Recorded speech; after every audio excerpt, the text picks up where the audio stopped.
नागपूर शहरात गेल्या आठवड्यापासून हिवाळी अधिवेशन सुरू असताना शनिवारी केंद्रीय मंत्री रामदास आठवले यांनी दौरा केला। या दरम्यान यांनी पत्रकारांसोबत संवाद साधला। सुरुवातीलाच मी आज विधिमंडळाचा मारला फेरफटका, कारण मला द्यायचा आहे ठाकरेंना झटका, असा त्यांच्या नेहमीच्या अंदाजात शेर सादर करून प्रतिक्रियेला सुरुवात करण्यात आली। नगर परिषद निवडणुकीत महायुतीला चांगले यश मिळणार, मनपा निवडणूक स्वबळावर न लढता महायुतीसोबत लढणार, महाराष्ट्रात रिपब्लिकन पक्षाकरिता 29 जागेची मागणी करणार, असे स्पष्ट करून स्वतंत्र विदर्भाची मागणी सर्वात आधी आमच्या पक्षाची होती। मात्र आता विदर्भात वेगळ्या विदर्भ मागणीसाठी आंदोलन होताना दिसून येत नाही, असे स्पष्ट करून पुन्हा विरोधकांनी अनेक ठिकाणी मारला डल्ला म्हणून आम्ही त्यांच्यावर केला हल्ला, असा शेर सादर केला। तर आज आपल्या विधिमंडळाचं अधिवेशन नागपूरमध्ये गेल्या आठवड्यापासून सुरू आहे आणि या ठिकाणी अनेक विषयांवरती चर्चा होत आहे। एक तर नागपूर ही आपली उपराजधानी आहे आणि विदर्भाच्या प्रश्नांवर विशेष करून या ठिकाणी चर्चा होत असते, इतर विषयावर चर्चा होतेच होते। पण विदर्भाच्या विकासासाठी मोठ्या प्रमाणामध्ये चर्चा करण्यासाठी अधिवेशन असतं। तर आज मी या ठिकाणी मारलेला आहे विधिमंडळाचा फेरफटका। मी आज विधिमंडळाचा मारलेला आहे फेरफटका, कारण मला द्यायचा आहे ठाकरे बंधूंना झटका। त्यामुळं या ठिकाणी आपण आलेलो आहोत आणि आपण माझा जो रिपब्लिकन पार्टी आहे, या रिपब्लिकन पार्टी जी आहे ती महायुतीमध्ये आहे आणि महायुतीला नगरपालिकेच्या निवडणुकीमध्ये चांगल्या पद्धतीने यश मिळणार आहे। जरी आम्ही एकमेकांच्या विरोधामध्ये लढलो असलो तरी आमचा तो गणित कावा होता। आम्ही एकमेकांच्या विरोधामध्ये उभे राहिलो, पण नगर परिषदेमध्ये चर्चा फक्त आपल्या महायुतीत होती। त्यामुळे ठाकरे बंधूंची चर्चा नव्हती किंवा काँग्रेसची फार चर्चा नव्हती। त्यामुळे ठीक आहे। तर आता मात्र निर्णय घेण्यात आलेला आहे। देवेंद्र फडणवीस, एकनाथ शिंदे आणि अजितदादा पवार, रवींद्र चव्हाण यांनी चर्चा केलेली आहे आणि रिपब्लिकन पक्षाला सोबत घेऊन सगळ्या ज्या महानगरपालिकेच्या निवडणुका आहेत, 29 महानगरपालिकेच्या निवडणुका एकत्रित लढण्याचं ठरलेलं आहे। त्याप्रमाणे त्याच्यामध्ये रिपब्लिकन पक्षाला आपला हिस्सा मिळावा।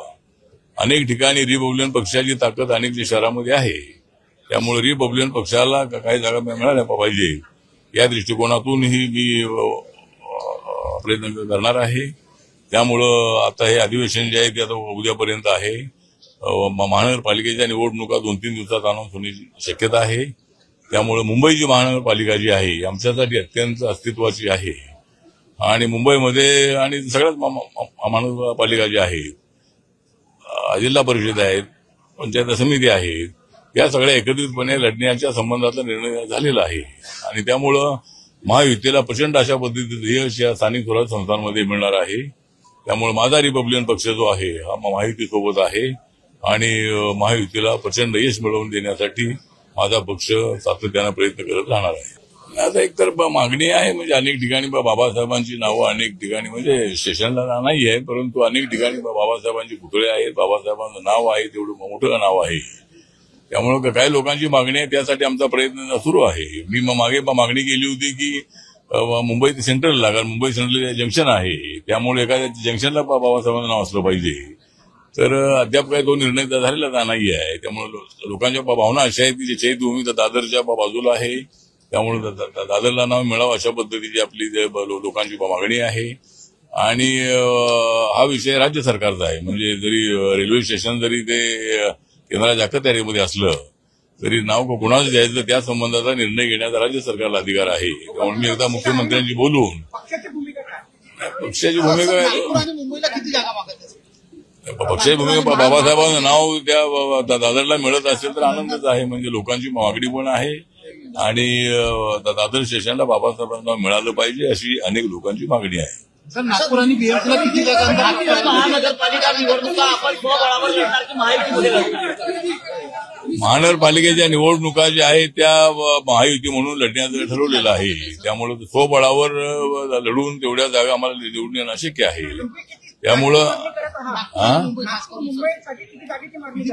मुंबईसाठी आम्हाला एक 15-16 जागा मिळाल्या पाहिजे। तर नागपूर म्हणजे 7-8 जागा मिळाल्या पाहिजे त्या पद्धतीने आमचा प्रयत्न सुरू आहे. आज आमच्या कार्यकर्त्यांची बैठक झाली विदर्भाच्या आणि महाराष्ट्रातल्या कार्यकर्त्यांना आपण तसे सूचना दिलेल्या आहेत. ज्या ज्या ठिकाणी आमची ताकद असेल त्या ठिकाणी ती जागा आम्हाला मिळाली पाहिजे. आता विरोधी पक्ष नेता जो आहे त्याला जे संख्या असते त्या संख्येवरती विरोधी पक्ष नेत्याची जबाबदारी देण्यात येते. त्यामुळे सध्या महाविकास आघाडीकडे तेवढी मोठी ताकद नाही आहे आणि त्यामुळे टेक्निकल त्यामध्ये अडचण आहे. त्यामुळे जर विरोधी पक्षांना नेता बनवायचा असेल तर ते नियम बदलावे लागतील. त्यामुळे सध्याच्या नियमाप्रमाणे जेवढी संख्या असायला पाहिजे तेवढी संख्या महाविकास आघाडीची नसल्यामुळं त्या ठिकाणी ती अडचण झालेली आहे. आमच्या पार्लमेंटमध्ये असं झालं होतं की काँग्रेस पक्षाला फक्त ते 40-45 जागा असायच्या आणि त्यामुळे त्यांनाही ते पद मिळालं नव्हतं. पण यावेळेला 2024च्या निवडणुकीमध्ये काँग्रेसला 99 जागा मिळाल्या आणि त्या ठिकाणी आता राहुल गांधी आपण लीडर आहे. त्यामुळे इथला जो प्रश्न आहे त्याच्यामध्ये काय संख्या कमी होऊ शकते का त्याचा विचार अध्यक्षांनी करावा, सरकारने करावा आणि हाऊसमध्ये विरोधी पक्ष नेता असला पाहिजे असं माझं मत आहे. नाही, शिवशक्ती भीमशक्ती जी आहे ती मुंबईमध्ये मोठ्या प्रमाणामध्ये ताकदवार आहे आणि मला असं वाटतं की उद्धव ठाकरे यांना सोडून आली एकनाथ शिंदेच्या नेतृत्वाखाली आली होती 40 पाखरे.